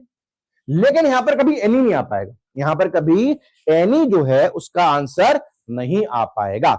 सारा खेल लॉजिक का। अब तुम सोचो कि हम, आप कोई भी किताब उठा लो रूल की, सम और एनी का जब रूल बताया जाता है तो उसमें रूल नंबर 2313 में बस इतना लिख देते हैं कि पॉजिटिव के साथ सम और नेगेटिव के साथ एनी और क्वेश्चन के साथ एनी, खत्म हो गया रूल। 3 सेंटेंस लगा दिए, कहानी खत्म ग्रामर की। मुझे देखकर बता दो, ढूंढ लेना आज जाकर पिछले 4 साल का पेपर, कितने क्वेश्चन उस रूल से आए हैं तुम्हारे। एक सवाल, ओनली वन क्वेश्चन। बाकी जो शुरू में मैं कह रहा था 16-17 सवाल पूछे गए 6 सालों में, वो सारे के सारे 2 3 4 और 5 कॉन्सेप्ट से पूछे गए। क्लियर है? अगर क्लियर है तो एक बार सीएल टाइप करो। एक सवाल और दूंगा, थोड़ा दिमाग तुम्हारा और खुलेगा। एक सवाल और दूंगा, फिर हम जाएंगे रीडिंग और वोकैबुलरी के सेक्शन में। रीडिंग और वोकैबुलरी के सेक्शन में फिर हम जाएंगे। एक और चीज याद रखो, मेहनत करने के लिए तैयार रहो। दुनिया में लोग दौड़ रहे हैं नौकरी के पीछे। इस नौकरी के पीछे तुम बैठे हो ना शांति से, तो 4 पीछे लगे होंगे तुम्हारे हर वक्त। तो तुम्हें तेज भागना पड़ेगा। अपनी मजबूरी को अपना वेपन मत बनाओ, अपनी कमजोरी को अपना वेपन मत बनाओ। वो आपकी पावर होनी चाहिए। एक चीज अगर आप पहली बार पढ़ रहे हैं और पहली बार में आपको कम समझ, दूसरी बार पढ़िए, तीसरी, चौथी, पांचवी, जब तक फिट ना हो जाए दिमाग। बढ़ते हैं आगे, रिपीट करेंगे। रिपीट नहीं करेंगे, एक नया सवाल देखेंगे इसी तरीके का। जैसे मैंने एक सेंटेंस लिखा,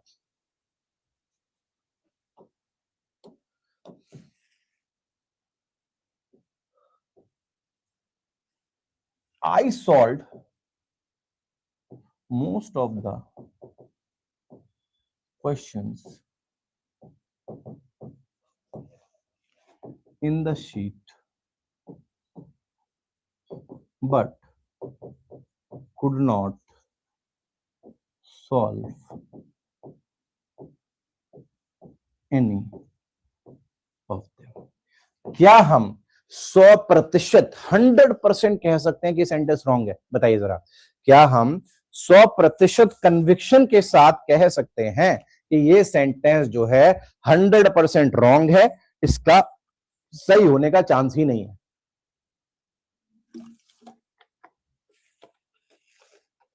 हम बिल्कुल कह सकते हैं। पता है क्यों कह सकते हैं हम? क्योंकि अब हम सोच रहे हैं। अब ये हमारे लिए टेक्स्ट की तरह नहीं है, ये हमारे लिए मैसेज की तरह, इमेजिनेशन की तरह।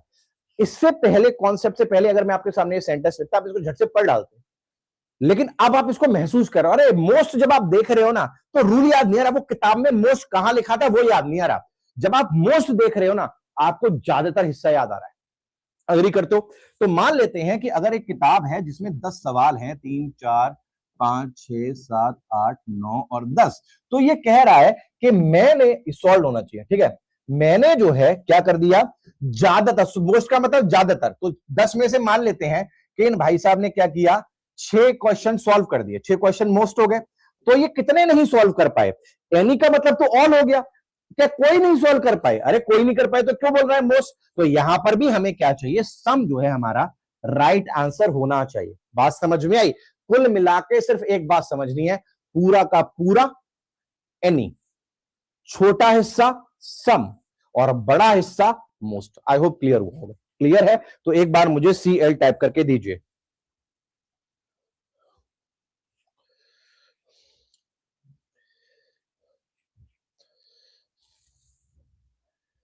एक क्वेश्चन और देखते हैं।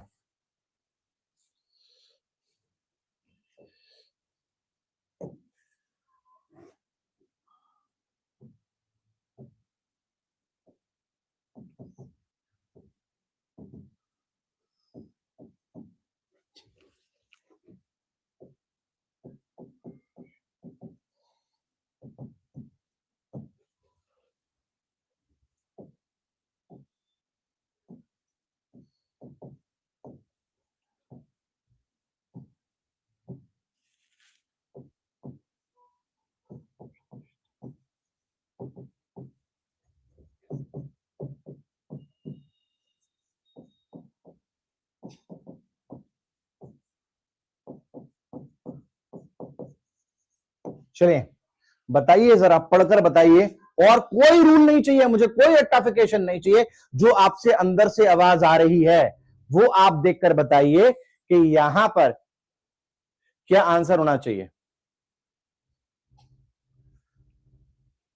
पढ़कर देखो, आंसर लगाओ, दिमाग लगाओ, क्या कह रहा है।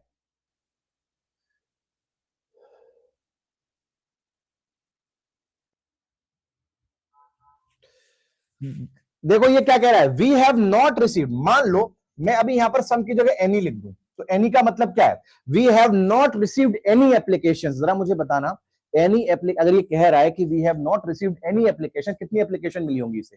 आंसर टाइप करना। अगर कोई कह रहा है कि we have not received any application, कितनी एप्लीकेशन मिली होंगी, जीरो। कितनी, जीरो। यानी एनी लगाऊंगा तो इसका मतलब जीरो है। अब ये कह रहा है कि हमें जीरो एप्लीकेशंस मिली है, क्यों, क्योंकि नोटिस जो है वो कुछ देशों में, कुछ हिस्सों में देश के पब्लिश हुआ है, कुछ देशों में, कुछ हिस्सों में पब्लिश हुआ है ना।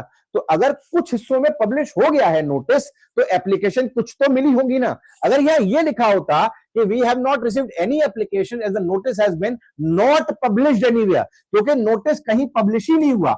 अगर नोटिस कहीं पब्लिश ही नहीं हुआ तो हम समझ सकते थे कि यहां पर जो है कोई भी नहीं मिली होगी। लॉजिकल है कि पब्लिश ही नहीं हो तो एप्लीकेशन कहां से आएगी। लेकिन वो ये नहीं कह रहा कहीं पब्लिश नहीं हुआ, वो ये कह रहा कुछ जगह पब्लिश हुआ है। अगर कुछ जगह पब्लिश हुआ है तो ये नो बात का लॉजिक नहीं है। आई होप क्लियर हुआ होगा। क्लियर है, एक बार CL टाइप करके दीजिए। आपकी शीट में इससे जुड़े हुए काफी कॉन्सेप्ट्स होंगे।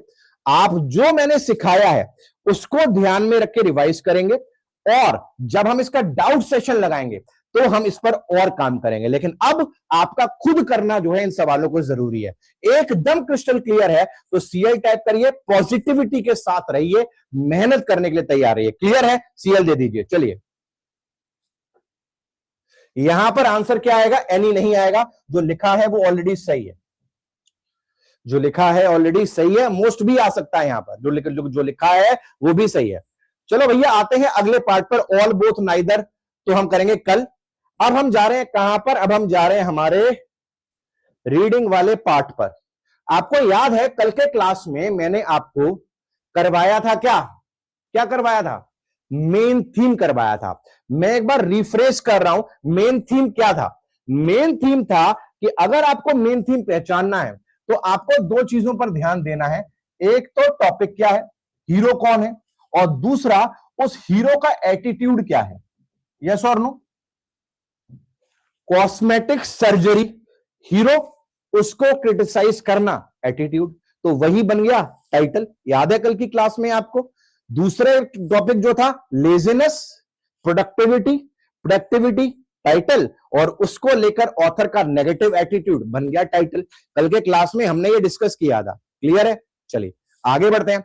आज हम बात करेंगे टोन की, और मैं आपको बताऊंगा, आपने ये शब्द इतनी बार सुना होगा एग्जाम में, सुबह एडिटोरियल लगाते हो तो इतनी बार तुमने एडिटोरियल में देखा होगा, लेकिन अगर तुम मेरे से फर्स्ट टाइम पढ़ रहे हो या ढंग से पहली बार पढ़ रहे हो तो तुम्हें पता नहीं होगा टोन क्या होती है। मैं लिख कर दे सकता हूं।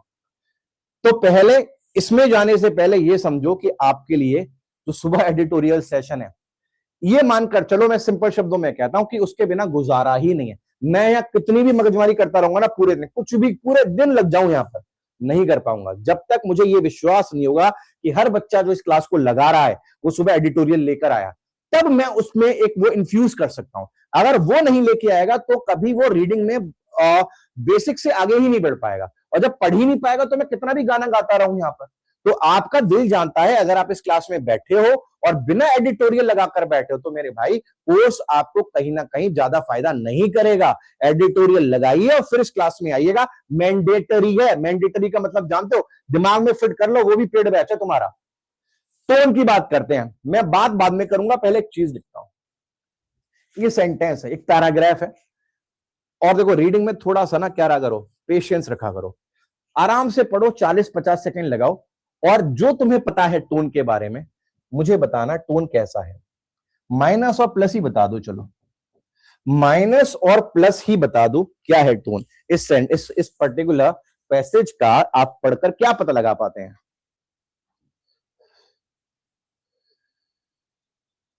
मुस्कान बढ़ेगा, धीरे धीरे बढ़ेगा।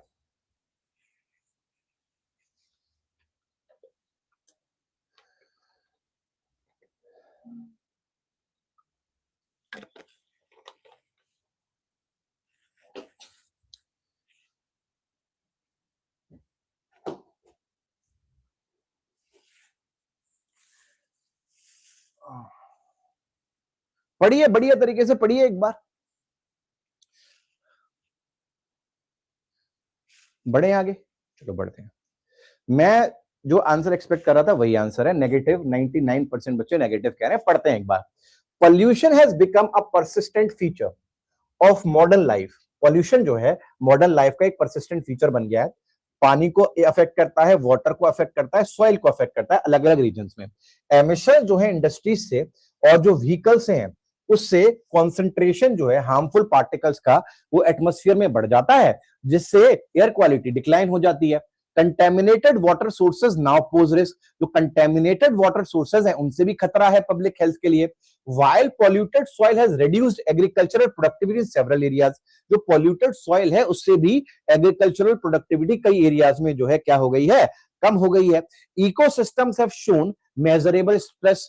इकोसिस्टम्स पर भी काफी जोर पड़ रहा है। डिक्लाइनिंग स्पीशीज की पॉपुलेशन कम हो रही है और नेचुरल साइकिल्स भी डिस्टर्ब हो रही हैं। In urban centres pollution related exposure has coincided with higher incidence of chronic illness. शहरों में क्रोनिक बीमारियां बढ़ती जा रही हैं इस वजह से। रेगुलेटरी मैकेनिज्म के बावजूद जो पोल्यूशन लेवल है कई लोकेशन में लिमिट को क्रॉस कर रहा है। अब आप में से ज्यादातर बच्चों ने आंसर दिया कि इसका टोन नेगेटिव है। मैंने आपसे पूछा आपने क्यों आंसर दिया टोन नेगेटिव है, तो आपने कहा कि सर इसमें उल्टी बातें हो रही हैं। यही तो कहा, यही तो सोचा होगा आपने, क्योंकि इसमें नेगेटिव बातें हो रही हैं तो इसका टोन नेगेटिव है। आप इस बात को समझिए, ध्यान से सुनिएगा मेरी बात को। पैसेज का पॉजिटिव होना, नेगेटिव होना कभी डिसाइड नहीं करता टोन क्या होगी। पैसेज का पॉजिटिव होना या नेगेटिव होना कभी डिसाइड नहीं करता टोन क्या होगी। याद रखना, टोन जो है वो कभी पैसेज की होती ही नहीं है। टोन जो है वो कभी पैसेज की होती ही नहीं है। टोन होती है जब भी एग्जाम में क्वेश्चन आता है कि बताओ इसकी टोन क्या है, एटीट्यूड क्या है, तो वो टोन पैसेज की नहीं होती मेरे भाई, वो टोन होती है ऑथर की, जो उसको लिखने वाला है।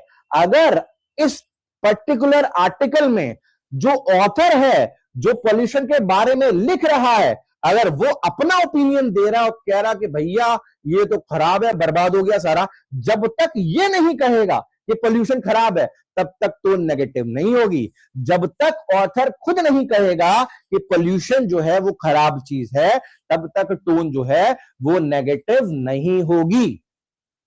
तब तक चाहे अच्छी बातें हो चाहे बुरी बातें हो, अगर ऑथर का पॉइंट ऑफ व्यू नहीं मिल रहा कि ऑथर का इसको लेकर क्या ओपिनियन है, हमेशा जो टोन है वो न्यूट्रल टोन ही रहेगी। कैसी टोन रहेगी? न्यूट्रल टोन, ना प्लस ना माइनस, बराबर की टोन रहेगी। अब ये बात कहानी में जो फ्रेशर्स हैं, जो पहली बार अंग्रेजी पढ़ रहे हैं, उनको कम समझ में आ रही होगी। इस बात को मैं प्रूफ करता हूं, देखो दूसरे तरीके से, ध्यान से सुनो। यहां पर मैंने दो पैसेजेस लिखे हैं, दो पैसेजेस लिखे हैं। एक पहला वही पैसेज है जो अभी आपने पढ़ा है। मैं चाहूंगा कि एक बार 50 सेकंड लगा के इसको दोबारा पढ़े। जब पढ़ लें तो एक बार जरा इस पैसेज को भी पढ़े, पढ़िए जरा, दोनों को पढ़िए। यह काम आपको खुद करना पड़ेगा।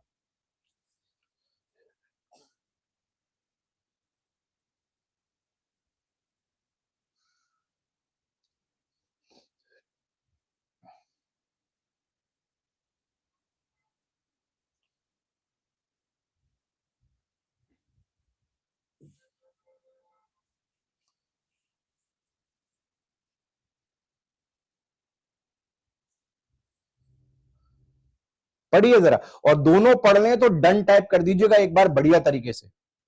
दोनों पढ़ लें तो एक बार बढ़िया तरीके से डन टाइप कर दीजिएगा। संडे को मैं आपको बता दूं, हमारा द हिंदू एडिटोरियल का वीकली रिवीजन होता है। पूरे हफ्ते की वोकैबुलरी एक बार में करते हैं, और वो भी एग्जाम के तरीके से, तो उसको भी अटेंड कर लीजिए, जरूरी रहेगा आपके लिए। टेलीग्राम का मैं आखिरी में, इस पेज के आखिर में लिंक लगा हुआ है टेलीग्राम का, जो मेरा ऑफिशियल है, वो तो इंग्लिश विद अनुभव सर, सर्च कर लेना। पढ़े जरा एक बार, देखते हैं जरा गौर से। देखो मैं पढ़ूंगा नहीं, मैं तुम्हें इस अगले पेज पर ले जा रहा हूं।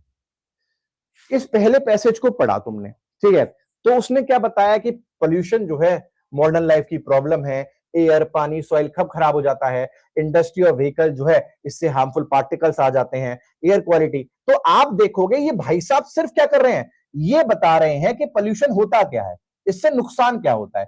ये नहीं बता रहे, ध्यान सुनिए, ये नुकसान हो रहा है, ध्यान से सुनिएगा, ये नहीं बता रहे कि जो ये नुकसान हो रहा है इनको लेके मेरा ओपिनियन क्या है, कि आखिर ये नुकसान हो क्यों रहा है। अगर ये बताने लग जाएं कि मेरा नुकसान आखिर क्यों हो रहा है, और वो ओपिनियन अगर क्या है, नेगेटिव ओपिनियन है, तो इसका मतलब पैसेज नेगेटिव है। जैसे आप सेकंड पैसेज को पढ़िए, pollution today is not merely a side effect.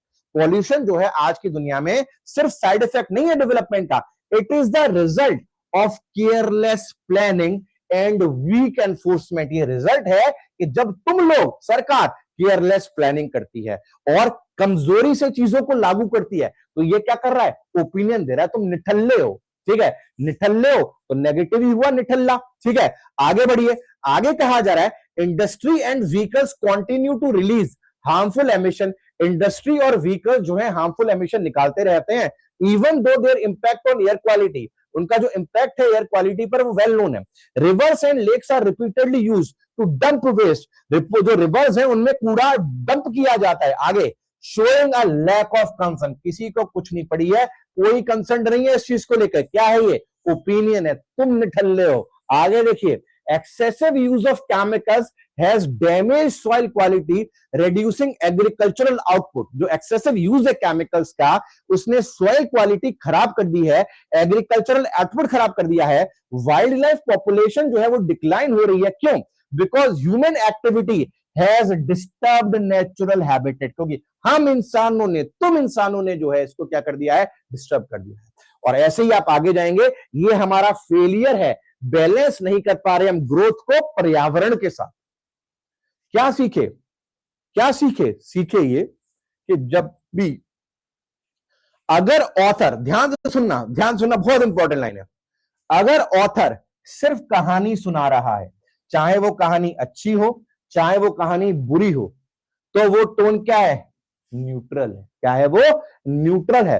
और उस कहानी सुनाते पे अगर वो उंगली उठाने लगे कि इस वजह से न्यूट्रल है, तुम जिम्मेदार हो इसके लिए, तुम्हारी वजह से ये काम हो रहा है, if the author points a finger, the tone is critical, the tone is critical. जब वो सिर्फ बुरी बुरी बातें बोलता रहे, टोन हमेशा न्यूट्रल रहेगी। लेकिन जब ये कहने लगे कि ये घर में लड़ाई होती है, मम्मी पापा की होती होगी, कभी देखी होगी, अरे बड़े तंगी के दिन चल रहे हैं, अरे बहुत खर्चा हो रहा है, ये है वो है, तब तक पिताजी की टोन न्यूट्रल है। बात तो वो नेगेटिव ही कर रहे हैं, लेकिन टोन क्या है, न्यूट्रल है। जिस मोमेंट पर वो कहने लगे, अरे इस नालायक ने घर बर्बाद करके रख दिया, इसका अनाप शनाप खर्चा हो गया, इसको कल से पॉकेट मनी देना बंद करो, इसको घर से बाहर निकालो, टोन हो गई क्रिटिकल। अब उन्होंने तुम पर उंगली उठाना शुरू कर दी। कितना भी रोना रोता रहे परेशानी का, वो क्रिटिकल नहीं है, वो न्यूट्रल है। लेकिन जब तुम्हारी घर से भागने की नौबत आ जाए, तुम्हारी कमरा बदलने की नौबत आ जाए, टीवी बंद करने की नौबत आ जाए, तो समझ लेना अब जो है टोन क्रिटिकल हो चुकी है। आई थिंक क्लियर हो गया, अब समझ गए होगे, अब दिल पे लग गई होगी ये वाली बात, समझ में आई, क्लियर है तो एक बार सीएल टाइप करिए जरा एक बार। यही हमें समझना है, रीडिंग ऐसे ही इवॉल्व नहीं होती, धीरे धीरे इवॉल्व होती है, समय के साथ इवॉल्व होती है। चलिए अब देखो, आज हम जो पहली टोन पढ़ेंगे, आप ये मानकर चलिए अगर 10 बार एग्जामिनेशन में पैसेज आया है और उनमें 10 बार टोन का क्वेश्चन आया है, तो 10 में से कम 5 बार जो आपका राइट आंसर होगा वो होगा क्रिटिकल टोन, यानी आलोचना। क्या होगा, क्रिटिकल टोन, क्योंकि आलोचना ही करते हैं जनरली ऑथर्स। अब प्रॉब्लम ये आएगी कि तुम जब क्रिटिकल टोन देखोगे तो क्रिटिकल का मतलब तो तुम जानते हो आलोचना होता है, लेकिन एग्जाम में क्या करेंगे, इसी आलोचना शब्द को पॉलिश कर करके देंगे तुम्हें। जैसे क्या कहेंगे, नहीं ये तो गलत लिख दिया मैंने, ये रहा। जब कहेंगे आलोचना तो आलोचना के लिए पहला शब्द यूज करेंगे क्या, क्रिटिकल टोन। कैसी टोन, क्रिटिकल टोन। तो आलोचना वाली टोन को क्रिटिकल टोन कहते हैं। अगर क्रिटिकल शब्द यूज नहीं करेंगे तो कहेंगे डिसअप्रूविंग, जो तुमने किया हम सहमत नहीं है, तुम गलत हो, डिसअप्रूविंग। दूसरा क्या है, एडमोनिटरी, अगेन क्रिटिसिज्म हम जो है वो कर रहे हैं। रिप्रोच, अगेन क्या कर रहे हैं, इन शब्दों के मिलते जुलते, एग्जैक्ट आलोचना इनकी मीनिंग नहीं है, थोड़े हट करें। जैसे मान लो कि ये वाला वर्ड है सेंसोरियस, ये बहुत तीखी आलोचना है। जैसे ये रेप्रिमांडिंग है, ये और तीखी आलोचना है। तो इससे फर्क नहीं पड़ता, कुल मिलाकर ये है सभी आलोचना ही। तो क्रिटिकल हो गया, डिसअप्रूविंग हो गया, एडमोनिटरी हो गया, रिप्रोच हो गया, सेंसोरियस हो गया, रेप्रिमांडिंग हो गया, दोबारा लिख दिया मैंने, और कास्टिगेटिंग हो गया। तो आप देखेंगे ये सारे के सारे शब्द जो हैं आपको बताते हैं कि हम भैया कैसी टोन में बात करेंगे, आलोचना की टोन में बात करेंगे। अब ये आलोचना की जो टोन है आपको देखो क्या समझना है। मैंने यहां पे एक पैसेज लिखा हुआ है, जरा छोटा सा है, 3 लाइनों का, पढ़ो जरा इस चीज को एक बार गौर से इसको देखो।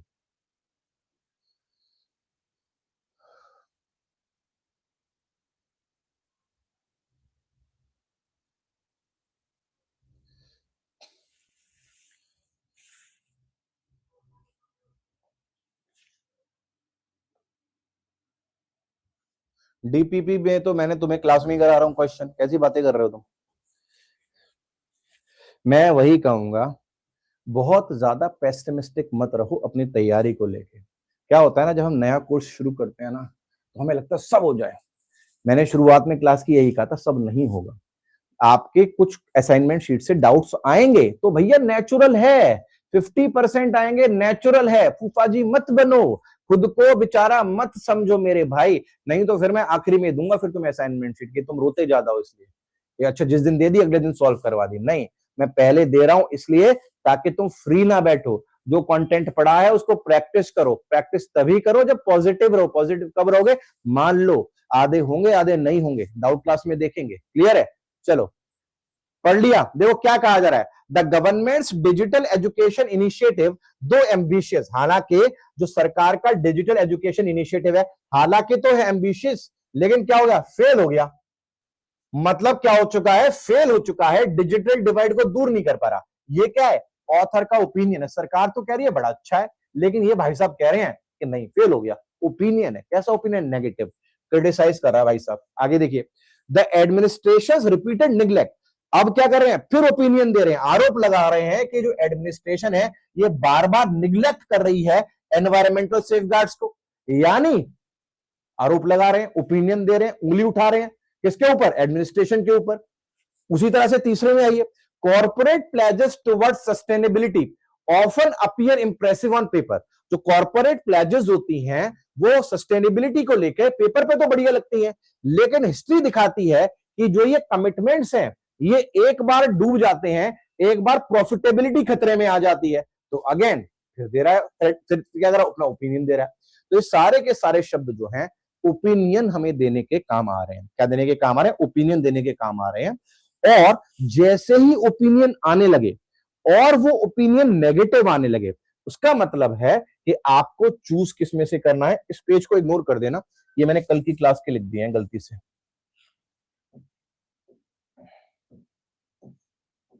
ये लो अब देख लेना, ठीक है। आगे बढ़ते हैं।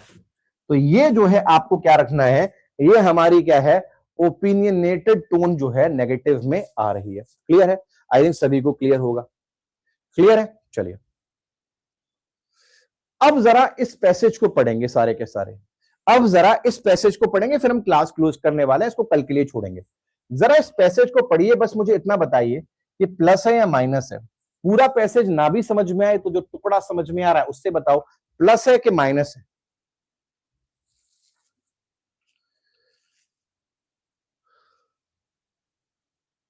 सौम्य बेटा धीरे धीरे होगा, स्पीड जो रीडिंग स्पीड होती है ना धीरे धीरे डेवलप होती है, धीरे धीरे डेवलप होती है।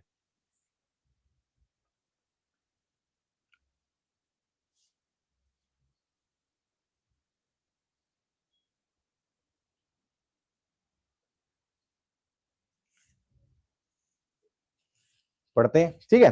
अब जैसे मैं मान लेता हूं कि आपका रीडिंग खराब है, आप में से कुछ लोग मानकर बैठे होंगे कि रीडिंग हमारा खराब है, मैं भी मान लेता हूं, लेकिन पढ़ते हैं जरा।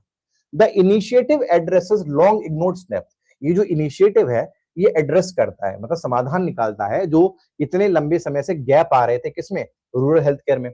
और कैसे समाधान निकालता है, ये इंप्रूव करता है। क्या इंप्रूव करता है, बेसिक एक्सेस को इंप्रूव करता है और पब्लिक अवेयरनेस को इंप्रूव करता है। तो अगर एक्सेस को इंप्रूव किया जा रहा है और अवेयरनेस को इंप्रूव किया जाए, इंप्रूव का मतलब सभी जानते हैं ना, अवेयरनेस का मतलब भी सभी जानते हैं, तो इसका मतलब यहां तो हमें पॉजिटिव की खुशबू आ रही है। आगे देखिए क्या लिखा हुआ है, दो लिमिटेड इन स्केल, हालांकि इसका स्केल लिमिटेड होता है, इट्स फोकस ऑन इंक्लूजन। इसका जो फोकस है इंक्लूजन पर, ये सिग्नल करता है, क्या सिग्नल करता है कि जो कंसर्न्स हैं, जो चिंताएं हैं, उनको एक्नॉलेज किया जा रहा है। एक्नॉलेज का मतलब है उनका समाधान निकाला जा रहा है, उन्हें माना जा रहा है। तो अगेन ये एक्नॉलेजमेंट ऑफ कंसर्न फ्रेज है, ये हमें एक पॉजिटिव वाइब देता है। आगे पढ़ेंगे तो देखिए क्या लिखा है, सच स्टेप्स में नॉट डिलीवर इमीडिएट ट्रांसफॉर्मेशन। ऐसे स्टेप से हो सकता है तुरंत ट्रांसफॉर्मेशन ना आए, लेकिन दे रिफ्लेक्ट अ मीनिंगफुल एफर्ट। उनसे पता चलता है कि एक मीनिंगफुल प्रयास किया जा रहा है। तो अगर मीनिंगफुल प्रयास किया जा रहा है, आप हमेशा सोचिए एंड मैसेज आप क्या लेके जा रहे हैं इस पैसेज को पढ़ने के बाद। क्या आपका एंड मैसेज या एंड जो मैसेज है वो प्लस है या माइनस है? ऑब्वियस सी बात है, एंड मैसेज यही समझ में आता है कि ऑथर जो है इन चीजों के बारे में पॉजिटिव बातें भी कह रहा है या पॉजिटिव बातें कह रहा है। तो इस पर्टिकुलर पैसेज का टोन क्या है, पॉजिटिव टोन जो है वो रहने वाला है। क्या रहने वाला है, पॉजिटिव टोन जो है वो रहने वाला है। एक और पैसेज पढ़ेंगे, जरा इसको पढ़िएगा, जरा एक बार फटाफट से पढ़िए, फिर क्लास को क्लोज करेंगे। पढ़िए जरा।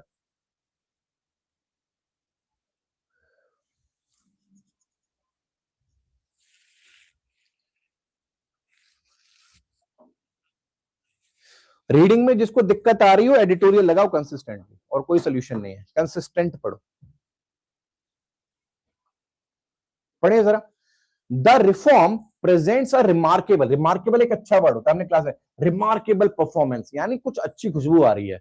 जो रिफॉर्म है वो एक रिमार्केबल टर्निंग पॉइंट है इंस्टीट्यूशनल गवर्नेंस में, कंबाइनिंग क्लैरिटी ऑफ विजन। जहां पर क्लैरिटी है विजन की, आसान है, क्लैरिटी ऑफ विजन मतलब साफ साफ दिख रहा है, बढ़िया है। इफेक्टिव एग्जीक्यूशन है, हर लाइन नहीं समझ में आएगी, मेन मुद्दे समझ में आ रहे हैं, इफेक्टिव एग्जीक्यूशन, अच्छे से एग्जीक्यूट किया जा रहा है। Its comprehensive framework and timely implementation had produced tangible results, results भी आए हैं, बढ़िया आए हैं। आगे देखिए, few initiatives manage to align ambition with accountability so convincingly, बहुत ही कन्विंसिंगली काम हुआ है, making this effort stand out as a model. ये एफर्ट जो है एक तरीके से मॉडल की तरह काम करेगा। तो अगर ये नहीं आया, ये नहीं आया, कुछ तो आया, दो लाइन तो आई, दो फ्रेज तो आया, वो काफी है बताने के लिए कि अगेन टोन जो है वो क्या जा रही है, पॉजिटिव टोन की तरफ जो है हम जा रहे हैं। और अगर आपने गौर से देखा है दोनों पैसेजेस को, तो आपको समझ में आ गया होगा यहां पर क्या की जा रही है, प्रेज की जा रही है, प्रशंसा की जा रही है, तारीफ की जा रही है, अप्रिशिएट किया जा रहा है। तो हम जिस पॉजिटिव टोन की बात कर रहे हैं वो पॉजिटिव टोन है प्रेज करने की, अप्रिशिएट करने की। याद रखेंगे एग्जामिनेशन में जब भी प्रेज करना, प्रशंसा करना, तारीफ करना जो है आएगा, हालांकि कल भी इसके बारे में मैं बात करूंगा कौन कौन सी टोन्स आएंगी। देखिए एप्रिशिएटिव, एप्रिशिएटिव का मतलब है कि आपने जो काम किया है बहुत अच्छा किया है। लॉडेटरी, इतना बढ़िया काम किया है कि खुलकर हम आपको प्रेस करेंगे, आपकी प्रशंसा करेंगे। कमेंडेटरी, कमेंड करने का मतलब भी प्रेस करना होता है, हम आपके अचीवमेंट को क्या करेंगे, प्रेस करेंगे।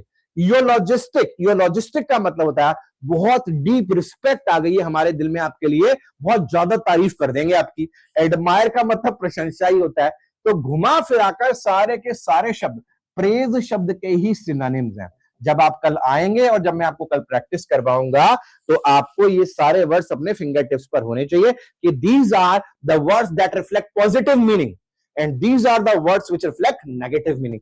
कम से कम इतना आपको क्लियर होना चाहिए। आई होप आप सभी को क्लियर हुआ होगा। आज का कंटेंट क्लियर है तो एक बार मुझे CL टाइप करके दो। जो बच्चे पूछ रहे थे ग्रुप के बारे में उन्हें मैं बता देता हूं। ये हमारे ग्रुप्स हैं। अगर ये ग्रुप फुल हो गया हो व्हाट्सएप का तो ये अलग अलग ग्रुप है, ये दूसरा तीसरा चौथा, एक फुल हो गया है, कोई भी पकड़ लेना। ये ना भी पकड़ पाओ तो ये वाला इंग्लिश वाणी पकड़ लेना, इंफॉर्मेशन सब जगह एक ही आएगी। ये मेरा ऑफिशियल ग्रुप है, इसमें आपको यूट्यूब क्लासेस की भी जानकारी जो है वो मिलती है।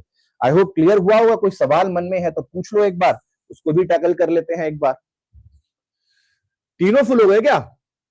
तीनों फुल हो गए तो आज चौथा बना देते हैं, कोई दिक्कत नहीं है। डिमांड देख रहे हो भाई की? चलो, आई थिंक क्लियर हो गया होगा भाई सभी को।